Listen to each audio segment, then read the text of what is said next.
Ya. Buenas tardes a todos. Les saluda Marco Vinicio Ortiz. Un gusto tener a todos ustedes, colegas, en este curso en línea con esta pandemia del COVID-19, que realmente tenemos que seguir con la educación porque la vida continúa y nosotros en los hospitales seguimos trabajando. Entonces agradezco realmente la oportunidad para poder dar un poco a conocer lo que se hace en cirugía maxilofacial. Hoy en la tarde va a ser una tarde de cirugía. Ahorita vamos a empezar con la doctora Ivania Andrés Santos Jauri. Ella es egresada de la Universidad Francisco Marroquín en el año 2018 y ahorita es mi residente de segundo año de la maestría de cirugía oral y maxilofacial en el Instituto Guatemalteco de Seguridad Social. Ella nos va a hablar de secuelas, entonces cualquier duda o pregunta la pueden hacer por medio del chat. Vamos a ir haciendo la causística de todas las preguntas y las respondiendo al final. Vamos a hablar media hora y después resolvemos las preguntas. Muchas gracias. Doctora Ivania, por favor.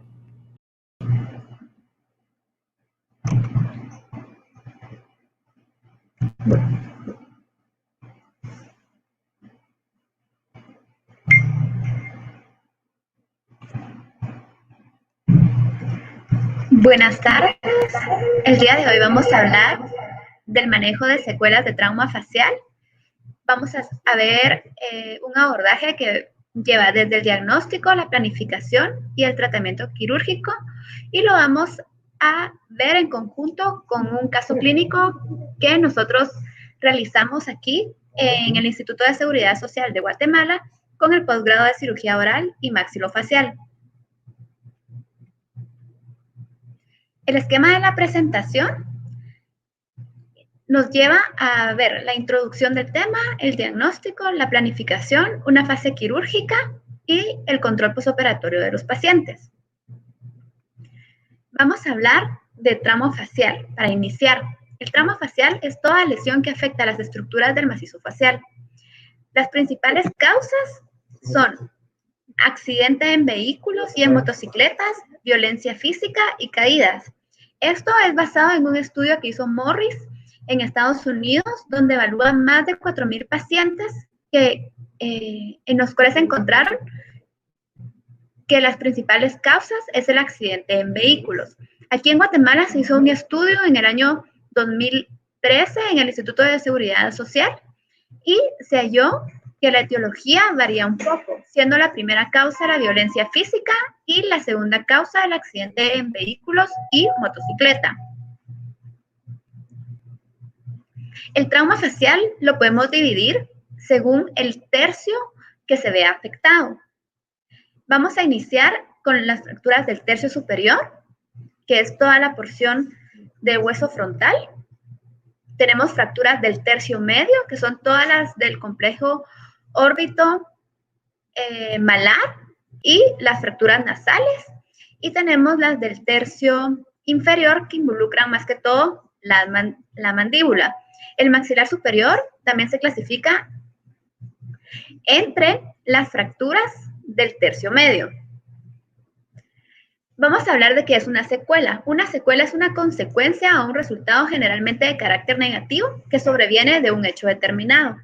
Y otra definición es una lesión o una afección que surge como consecuencia de una enfermedad o de un accidente.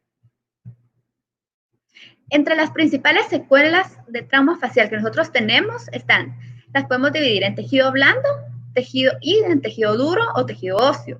En las del tejido blando, las más frecuentes van a ser cicatrices, parestesia por el daño de algún paquete nervioso, infección, deficiencia de volumen en los tejidos y asimetrías. Y del tejido duro las vamos a dividir según los tercios. Hay secuelas del tercio superior, del tercio medio y del tercio inferior. En esta presentación nos vamos a enfocar más en las secuelas del tercio medio. Entre ellas tenemos que puede haber asimetría, depresión del malar, el hueso malar, enoftalmos o exoftalmos, telecantos, mala unión o no unión de las fracturas, defectos en el piso de la órbita, una maloclusión dental o alguna alteración en la agudeza visual. Cuando a nosotros nos llega un paciente con trauma maxilofacial, lo ideal es que reciba tratamiento ni bien sucede el trauma, porque entonces es mucho más fácil alcanzar objetivos estéticos y funcionales, y la reconstrucción en un primer tiempo es mucho más fácil. Cuando nos llega un paciente que ha sufrido trauma varios años antes o que ha sido manipulado o tratado anteriormente, se nos hace un reto más difícil el hecho de reconstruir y de reparar estas secuelas faciales. Por lo que nosotros tenemos un protocolo que va desde el diagnóstico hasta la planificación para que el tiempo quirúrgico sea exitoso y logremos obtener los resultados más ideales. Hablando un poco del protocolo de diagnóstico, nosotros manejamos que primero se realiza una evaluación clínica y la recolección de toda la historia médica, la anamnesis del paciente. Tomamos fotografías, toma de radiografías o tomografías según sea necesario el caso, y toma de modelos de estudio. Vamos a hablar un poco del paciente. Para evaluar bien al paciente, ya que el paciente presentaba defectos en la órbita, no se le van a tapar los ojos a este caso. Entonces, es un paciente masculino de 26 años de edad, cocinero, y él reside en el interior del país. Y el motivo de su consulta principalmente es evaluación y tratamiento por molestia a la masticación. El paciente refería que él antes del accidente tenía siempre esta separación en sus dientes de enfrente, pero que después del accidente él ya no tenía cómo morder con las piezas posteriores. En la historia médica, es un paciente que no tiene antecedente médico de relevancia, no está tomando ningún medicamento actualmente. En traumáticos tenía historia de trauma de cráneo en el año 2018, igual en ese mismo accidente, que fue un accidente en motocicleta sin portar casco de seguridad. Tuvo un trauma facial, el cual no recibió tratamiento. Tuvo una fractura de muñeca izquierda, que sí fue tratada con una osteosíntesis. Y en los quirúrgicos, cuando él tuvo su accidente en motocicleta, solo recibió tratamiento primario para conservar su vida. Esto fue la craniostomía y el drenaje del hematoma frontal, que se realizó extrainstitucionalmente en un hospital nacional. Luego se le realizó una craneoplastía en junio de ese mismo año para remodelar el defecto óseo que había quedado en región frontal. Y también se hicieron ciertos procedimientos por los oftalmólogos, como fue la corrección de la apoptosis del ojo izquierdo y una corrección de la apoptosis de la cola de ceja y del canto lateral. En alérgicos no presenta. Al examen clínico, nosotros siempre nos basamos en un examen cefalocaudal. Entonces, el paciente se presenta así en la primera cita a nuestra clínica. Vemos que es un paciente que está orientado en tiempo y espacio con un Glasgow de 15 puntos.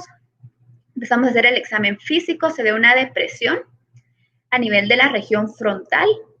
El paciente refiere que ha disminuido su agudeza visual en la órbita derecha, perdón, en la órbita izquierda. Refiere diplopía, se ve que la apoptosis del párpado, vemos que está deprimida la región del malar, se ve el ala de la nariz que está desplazada hacia la izquierda. Vemos, esta es una foto donde el paciente está en oclusión, no en sonrisa, y vemos que no ocluye con las piezas anteriores. Si vemos las fotos laterales, podemos ver que sí hay una simetría evidente, que este lado se observa más deprimido que el lado derecho. En las fotos intraorales, en la arcada superior, evidencia malposición dental, caries incipientes. Cuando vemos una foto oclusal, vemos que solo hay contactos posteriores, y en la foto oclusal inferior, vemos que hay dos restos radiculares, uno que está generando un foco de infección, pero vamos a hablar del análisis intraoral más adelante. En nuestro protocolo está la toma de fotografías y esta toma de fotografías nos sirve para realizar un análisis de la armonía facial. El objetivo de realizar este análisis es restaurar el paralelismo adecuado entre el plano de oclusión y las líneas de referencia y así poder restablecer la proporción ideal de los tercios faciales. Cuando nosotros hablamos de estas líneas de referencia, están basadas en los elementos que conforman el macizo facial, que son los ojos, la nariz, los labios, el mentón, que nos van a dar puntos y líneas de referencia que son imprescindibles cuando hablamos de una reconstrucción facial. Cuando vemos al paciente en visión frontal, tenemos líneas horizontales y líneas verticales. Entre las líneas de referencia que nosotros tomamos para una reconstrucción está la línea interciliar, la línea interpupilar, la línea comisural.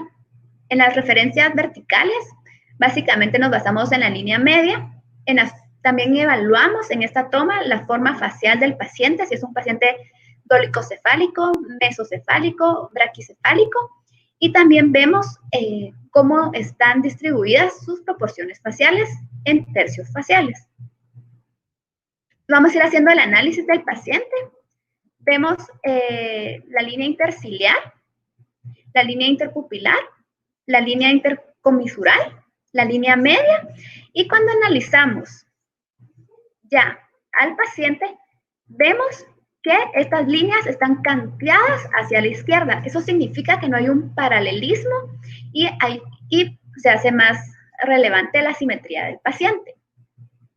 Cuando hablamos de los tercios, vemos que es un paciente que sí tiene levemente aumentado el tercio inferior, pero que está en parámetros normales. Por lo que podríamos decir que este es un paciente que se clasifica como dolicefálico. Cuando vemos ya la línea media y el análisis de las líneas, no solo horizontales o verticales, y vemos que hay una diferencia de más del 3%, entonces esto ya nos marca que hay una simetría y que esta simetría está dada por el lado izquierdo del paciente. Y en esta toma podemos observar de una mejor manera lo que les mencionaba antes en la evaluación clínica, que el ala de la nariz está desplazada hacia la izquierda y la depresión en la región malar. Cuando hablamos de una visión lateral, hablamos de líneas de referencia también horizontales y verticales y del tipo del perfil del paciente. Entre las horizontales tenemos la línea de Frankfurt y la línea estética, o que es el plano horizontal también. Tenemos la línea de referencia vertical, que ahí vemos, como ya lo mencioné, el tipo de perfil facial, la línea E y el ángulo nasiolabial. Y cuando hablamos de un perfil facial, hablamos de un perfil recto, cóncavo y un perfil convexo. Hablamos de un perfil normal cuando el paciente presenta un ángulo igual a 170 grados. Cuando hay un ángulo menor a 170 grados, ya nos referimos a un perfil convexo, y cuando hay un ángulo mayor a 180 grados, nos estamos refiriendo a un perfil cóncavo. Este paciente presentaba, tomamos el plano de Frankfurt, el plano horizontal, que nos va a servir como referencia para el plano de oclusión en el momento que nosotros queramos llevarlo a una oclusión ideal. Analizando el tipo de perfil, nos damos cuenta que es un perfil convexo, pero si se dan cuenta, del lado izquierdo es un poco más marcado. Y cuando hablamos de la línea E, normalmente en hombres debería ser 0 o un máximo de 2 milímetros. Y cuando hablamos del ángulo nasolabial, está descrito que en los hombres debería ser de 90 grados.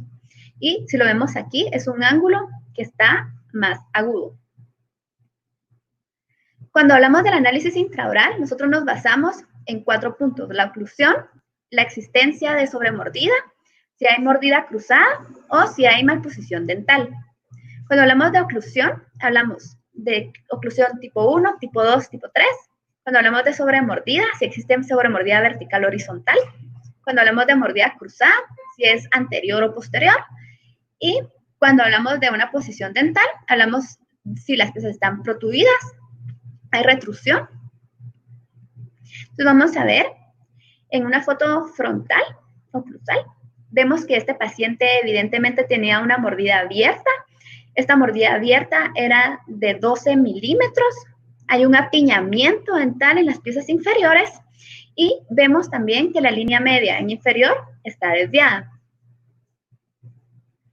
Cuando hablamos del tipo de oclusión, vemos que el paciente tiene una oclusión canina clase 3, una oclusión molar clase 3 y tiene solo contactos en las cúspides distales de las segundas molares inferiores. Luego se procede a hacer la toma de modelos de estudios y el montaje en un articulador semiajustable para tener una referencia de cómo está el paciente y poder planificar el caso de una mejor forma sin que sea necesario que el paciente esté presente. También se le solicitaron estudios radiográficos. Para ellos, cuando hablamos de trauma maxilofacial, el gold estándar es la tomografía 3D. Entonces, al paciente se le solicitó una tomografía con su reconstrucción 3D, en donde podemos observar del lado derecho los contornos de la órbita, el hueso malar, en comparación al lado afectado, que es el lado izquierdo, donde en primer lugar, si evaluamos cefalocaudal, podemos ver que el paciente tiene una malla de titanio colocada. Esto se realizó, como lo había mencionado, en la cranioplastía que le hicieron en junio del 2018. Vemos que hay un fragmento óseo en esta porción de acá. Vemos cómo está elongada la órbita, que hay evidentemente una simetría, no solo en la forma, sino el tamaño. Vemos también que no hay una consolidación del malar hacia el maxilar. Se observa aquí un trazo de una fractura antigua que nos puede indicar que el paciente tuvo en sí una fractura del D-for 1 o una fractura del maxilar. En una vista lateral vemos el lado derecho, que es nuestro parámetro de normalidad, donde no vemos ningún trazo de fractura antiguo, no vemos lesión, no vemos asimetrías. Y en comparación al lado izquierdo, donde sí se observan trazos de fractura antiguos, vemos la porción del arco cigomático del temporal que se encuentra bien, pero sí vemos que hay un defecto en la porción del arco cigomático que corresponde al malar. Vemos que cóndilos mandibulares y mandíbula no tienen ninguna lesión.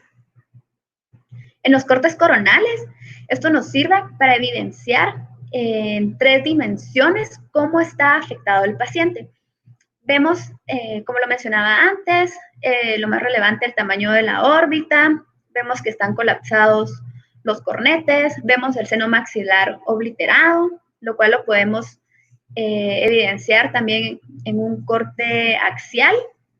Vemos que el tabique nasal está desviado. Lo que nos lleva entonces a correlacionar nuestro diagnóstico clínico con los estudios radiográficos que nosotros tomamos. Entonces nos damos cuenta que la simetría de tejido blando que nosotros observamos clínicamente tiene un fundamento en su estructura ósea de base. Para la fase de planificación hicimos interconsultas. La primera de ellas fue el departamento de ortodoncia, el cual lo solicitó un análisis cefalométrico del paciente. Se le realizó su cefalometría, en los cuales ellos indicaban que sí había una alteración en los valores con respecto al maxilar superior, pero que al mismo tiempo la mordida abierta era bastante pronunciada, que para ellos era ideal si nosotros podíamos corregir eso con cirugía para que ellos ya la compensación que tuvieran que hacer con ortodoncia fuera mínima. Oftalmología evaluó la agudeza visual, en el cual encontró que estaba 20-20 en ambos ojos. Este departamento era el que le había realizado los procedimientos anteriores. Para la diplopía, que era la visión doble que él tenía, se recomendaron lentes con prisma, el cual el paciente ya estaba utilizando, pero no resolvían sus problemas de visión, y también tenía una limitación a la abducción del ojo izquierdo. Neurocirugía evaluó al paciente, evidenció el defecto óseo que había en la región frontal, evidenció la malla de titanio, evaluó que el paciente estaba con un Glasgow de 15 puntos, el cual no presentaba secuelas neurológicas, por lo que por ellos era posible retirar la malla de ser necesario al momento de ser intervenido quirúrgicamente.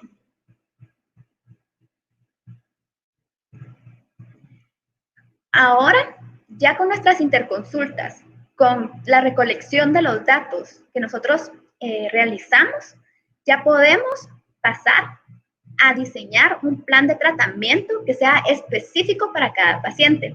Es importante que nosotros entendamos que cada tratamiento se tiene que individualizar según el caso y no podemos tomar una opción para todos los casos.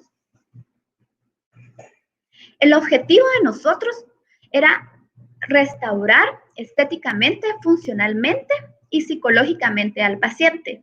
Y esta es una foto, la que ustedes pueden ver, es cómo estaba antes el paciente del trauma y cómo él estaba ahorita. Una de las principales necesidades de él era sentirse mejor consigo mismo, porque el paciente refería que él trabajaba como mesero, pero después de su accidente, su empresa decidió que lo iban a pasar a la cocina porque estéticamente su cara ya no era algo agradable. Entonces, él, de las mayores necesidades era corregir su asimetría y también su visión y su oclusión. Entonces, tenemos que tener en claro que en una segunda reconstrucción o cuando estamos hablando de secuelas, nuestro ideal sería restablecer al paciente tal y como estaba antes del trauma, pero no es posible llevarlo a ese estado. Entonces, al paciente es necesario que nosotros aprendamos a manejar sus expectativas y a hablarle claro de lo que sí vamos a poder lograr, de lo que no vamos a poder lograr y de que esto amerita a veces más de 2 intervenciones quirúrgicas. Cuando hablamos del plan de tratamiento y hablamos de una reconstrucción de secuelas, nos basamos en los mismos principios de una reconstrucción facial, que es preservar la función y la integridad del cerebro, preservar la visión y la audición, preservar la integridad y la salud de los tejidos blandos y subunidades, preservar los conductos y paquetes neurovasculares, preservar el sistema lagrimal y lograr una adecuada reconstrucción del tejido blando. Entre las complicaciones más frecuentes que hay como secuelas y su manejo, nos vamos a enfocar en las de tejido óseo y del tercio medio. Tenemos deficiencias de volumen, asimetrías, infección, malunión o no unión, depresión del malar, enoftalmos y exoftalmos. Y la literatura refiere que hay 2 tipos de tratamientos. Uno, a través de la colocación de injertos, ya sea de grasa o de hueso, para aumentar el volumen y tratar de recuperar esa deficiencia y las asimetrías que hay. Y la otra es realizar osteotomías y refracturar al paciente para lograr llevar las porciones óseas a su posición ideal. En este caso, teníamos las 2 opciones. Entonces se plantearon 2 opciones para tratar el maxilar y así poder corregir la oclusión y 2 opciones para tratar el complejo órbito-malar. Entre las opciones que teníamos para dar tratamiento al maxilar estaba realizar una osteotomía LeFor 1, refracturar y colocar placas de osteosíntesis para llevar el maxilar a una mejor posición que nos permita una oclusión posterior. La segunda opción era el tratamiento ortodóntico primero, descompensación de los arcos a través de ortodoncia y luego realizar una cirugía ortognática bimaxilar de ser necesario. Entre las opciones para el complejo órbito-malar está la opción 1, que es el retiro de la malla de titanio, la osteotomía en trípode del malar y una colocación de malla de titanio en el piso de órbita para elevar el globo ocular y así poder corregir la diplopía del paciente. Y la opción 2 era más que todo el manejo solo con injertos, colocación de injerto de hueso a nivel del piso de órbita sin corregir la posición del malar y la colocación de la malla, y también colocar un injerto óseo en la porción geniana o en la porción del malar para que el paciente recuperara volumen en esa área. La decisión que nosotros tomamos, tanto en maxilar como en el complejo órbito-malar, fue la primera opción, ya que cuando tratamos defectos de asimetría, tenemos que recordar que un injerto óseo tiene un porcentaje de reabsorción o remodelación y los resultados no van a ser tan predecibles. Vamos a hablar de los procedimientos que hicimos prequirúrgicamente. A esto nos referimos a todo procedimiento realizado previo a la intervención quirúrgica. Entre ellos teníamos la eliminación de los focos de infección. Se hicieron las extracciones de la pieza 19, la extracción de la pieza 30, colocación de arcos de Ehrlich en arcada superior de pieza 4 a 13 y en arcada inferior de pieza 20 a 29. Y esto nos iba a servir como una férula para el momento de la cirugía. La cirugía de modelos para establecer una oclusión deseada y la confección de una guía oclusal de acrílico que iba a ser nuestra guía en el momento de realizar la cirugía. Pasando ya a la fase quirúrgica, se procede a hacer la asepsia, antisepsia del paciente con un jabón yodado, la colocación de los campos estériles. Con este paciente el abordaje que se decidió fue un abordaje por herida previa. Este paciente se le había hecho un abordaje bicoronal para hacerle la craneotomía y la craneoplastía, y se decidió utilizar el mismo abordaje para evitar que hubieran cicatrices nuevas en el rostro del paciente y así guardar los resultados estéticos. Se realiza la incisión con un bisturí número 10 y a través de un electrocauterio se va haciendo la disección de la piel, de los músculos, para exponer la malla de titanio del paciente. Una vez expuesta la malla, se busca retirar todos los tornillos que la mantienen adherida al cráneo y se realiza el retiro de la malla de titanio. Esto que ustedes ven aquí ya es el cerebro en sí. Luego se procede a hacer la disección para ubicarnos en el arco cigomático. Si ustedes logran ver aquí, se ven el callo óseo que se había formado, donde están los trazos de fractura, en la unión entre la porción temporal y cigomática del arco cigomático. Se hace un abordaje infraorbitario para exponer el piso de órbita y el cuerpo del malar.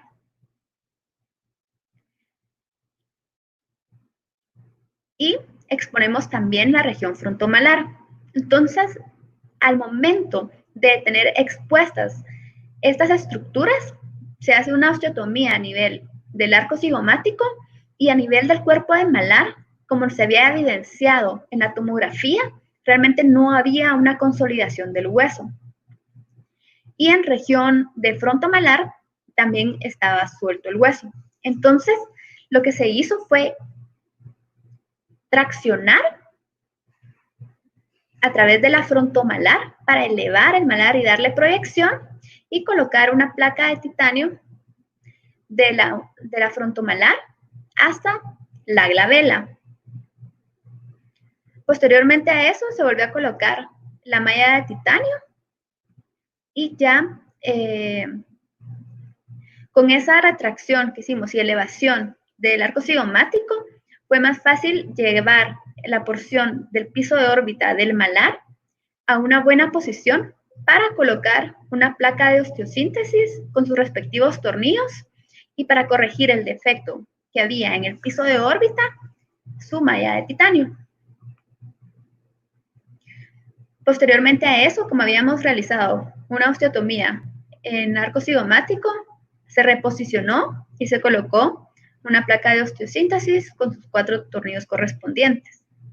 La siguiente fase ya fue del maxilar, en el cual se realizó la osteotomía LEFOR 1, se hizo la refracturación del maxilar, se llevó a una posición ideal y se colocaron placas bilaterales de osteosíntesis. En este caso, fueron 4 milímetros los que se desimpactó el maxilar. La fase postoperatoria consiste en un control de nuestro paciente a las 24, a las 72 horas, a los 15 días y al mes, y todavía le damos seguimiento de 1 año para evaluar toda secuela o todo sintomatología que se pueda presentar en el paciente durante nuestra fase postoperatoria.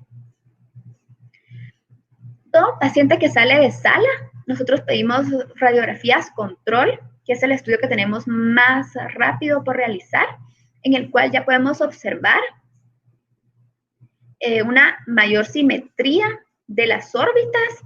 Podemos ver que las placas están posicionadas y los tornillos están colocados en un lugar correcto, que no nos van a alterar la función, ni nos van a alterar los resultados de nuestro procedimiento.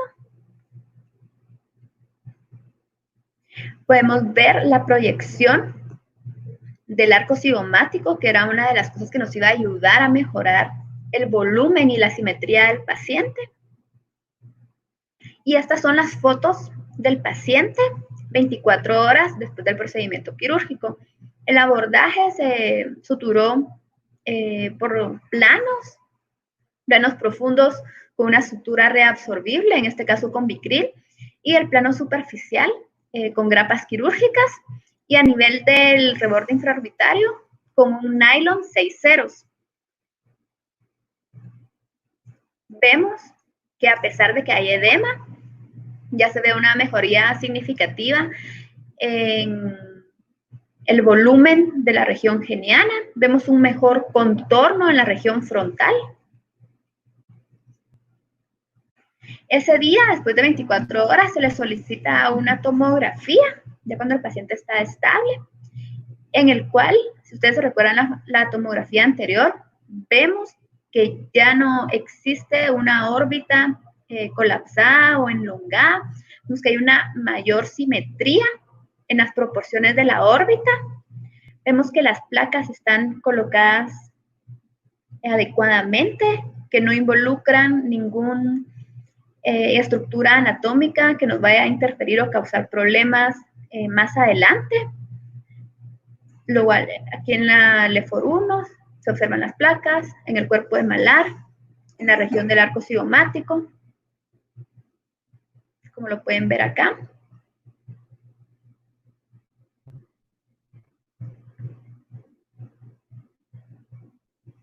Y en los cortes axiales, lo mismo, evidenciamos el tamaño de la órbita, vemos que el piso de la órbita ya lo logramos nivelar. Estas son las fotos posoperatorias de los 15 días, no, de 5 días posoperatorios, en el cual ese día el paciente vino, fue el día que se le dio egreso, en el cual observamos también que no hay una parálisis facial, que mejoró el perfil, si nos damos cuenta, ya está más simétrico. El paciente estaba contento con los resultados que se estaban obteniendo.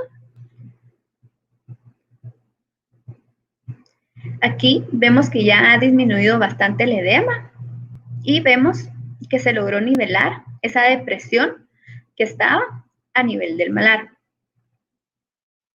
Esta foto ya son 15 días posoperatorio.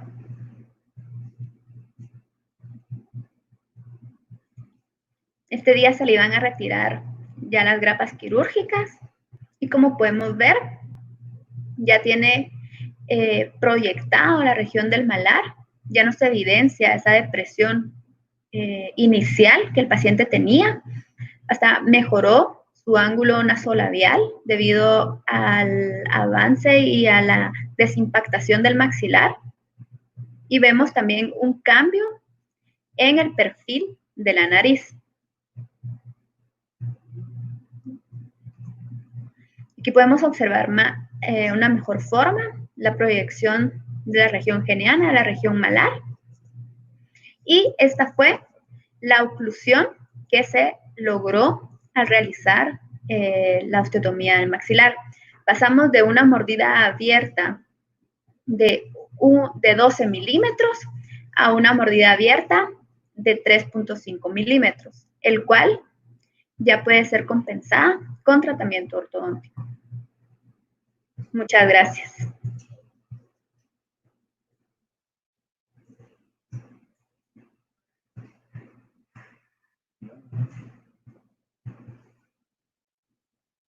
Bueno, muchas gracias, doctora